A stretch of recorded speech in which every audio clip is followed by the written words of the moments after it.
Hi, I'm Rick Wimberly with Galain Solutions. We're an independent consultancy on alerts and warnings. Our clients include higher education, as well as local public safety, and FEMA IPAWS, the largest alerting initiative in the country. Campus alerting is increasingly challenging and stakes are high. Alerting is critical to safety. Expectations are high from your students and their parents and your administration. Plus, visibility is high.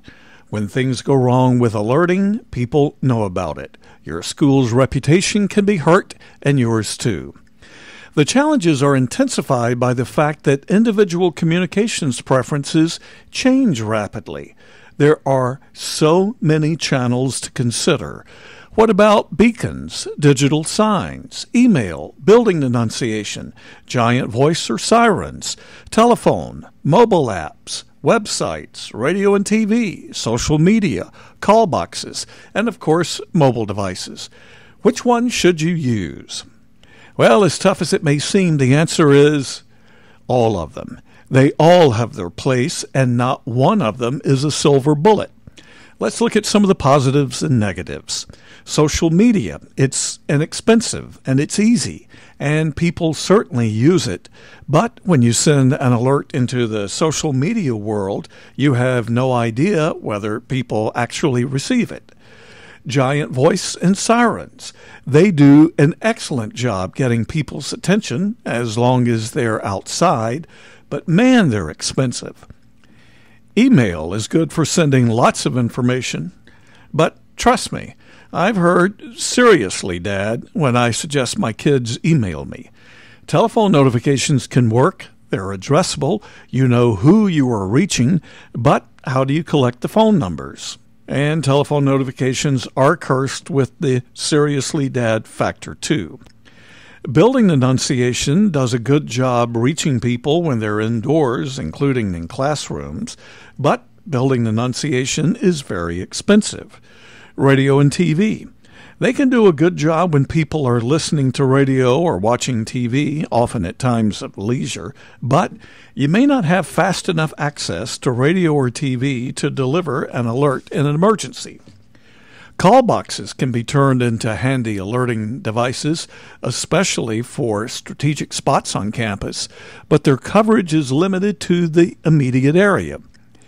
Digital signs can work, especially for reaching people who are hard of hearing, plus they can provide a lot of information, but their coverage is limited and you may not have access to digital signs on campus.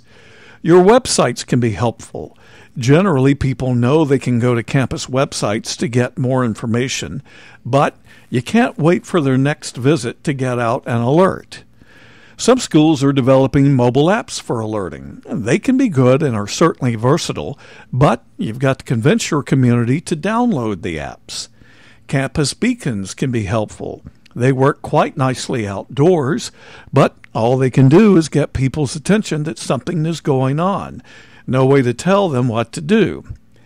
And that takes us to the rock star of campus alerting, text messaging.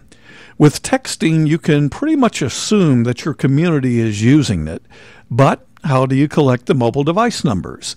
We've seen some creative approaches, but it's real challenging. Plus, you've heard the horror stories about text messages being delivered well after they could do any good. There are bandwidth issues, as some campuses have learned the hard way. The Federal Integrated Public Alert and Warning System is a strong channel that can overcome some of the challenges. It delivers alerts to mobile devices without requiring that people sign up, and there should not be delivery delays. One of the IPAWS programs is Wireless Emergency Alerts, a national system for sending messages to mobile devices. You may have received a WEA alert. It's an alert that shows up on your mobile device with a unique sound similar to EAS tones on TVs and radios. IPAWS, thus WEA, is not a system only for the federal government.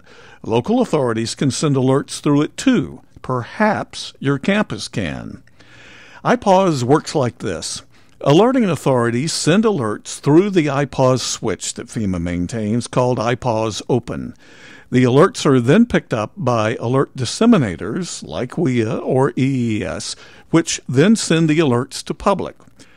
Alerting authorities can be local, state, territorial, tribal, and federal authorities, and perhaps higher education too. They send the alerts through a software tool that uses CAP, the Common Alerting Protocol, a standard for consistent message creation. The IPAWS switch is called IPAWS Open. That's where messages are checked for conformity to CAP and security standards, then made available to alert disseminators. Alert disseminators are constantly monitoring IPAWS Open, then sending the alerts through their channels, whether they be cellular broadcast, radio and TV through the Emergency Alert System, the National Weather Service, web applications, social media, even devices for people with disabilities. Now, IPAWS means three basic things to higher education. Number one, you can be a part of a collaborative operating group that shares information about emergencies. Number two, you may be able to get authority to issue alerts through IPAWS. More on that in a moment. And if you can't get authority, you can encourage your colleagues at local public safety agencies to apply for alerting authority for themselves. Then, in a major event, alerts through IPAWS can be sent to your campus.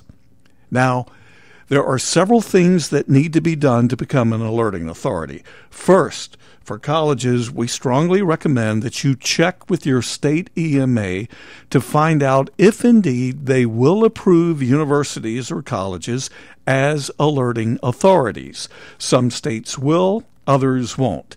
And even if they won't, you can still become part of that collaborative operating group where you can watch what's going on with IPAWS in your area.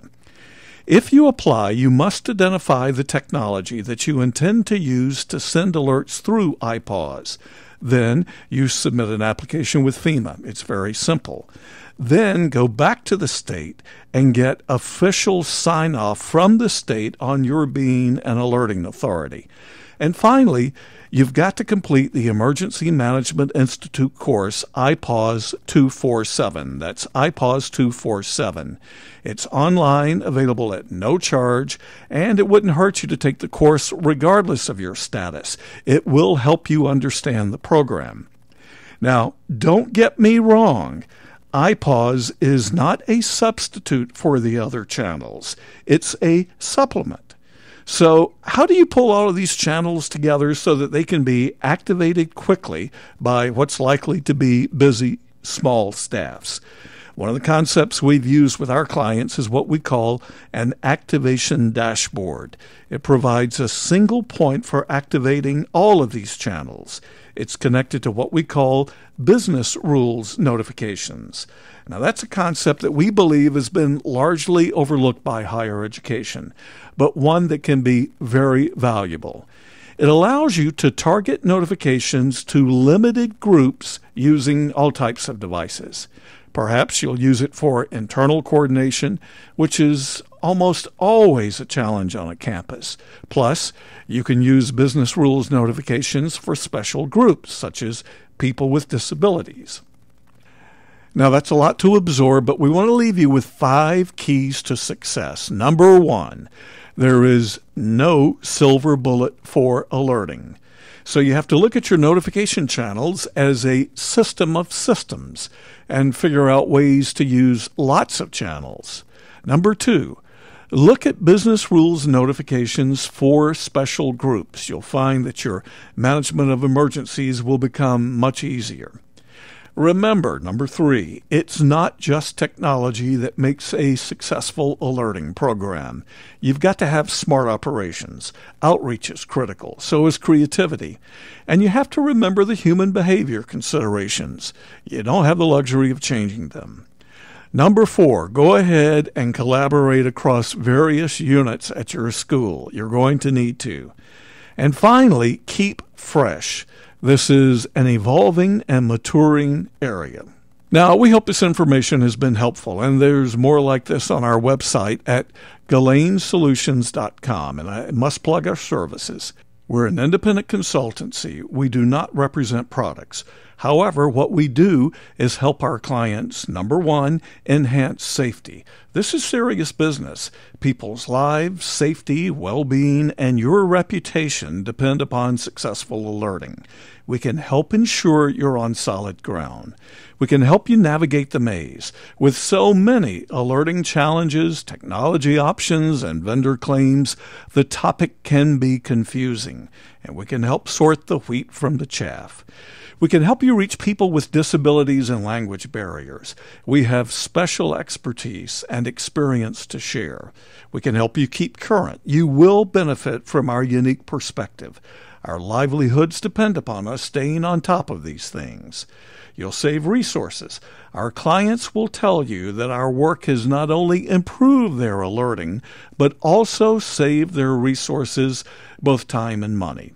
Plus, we can help you with IPAWS, and we'll do so at no charge. Just contact me at the email address or the phone number on the screen. We appreciate it, and please keep an eye open for other webcasts on alerts, notifications, and warnings. Thank you.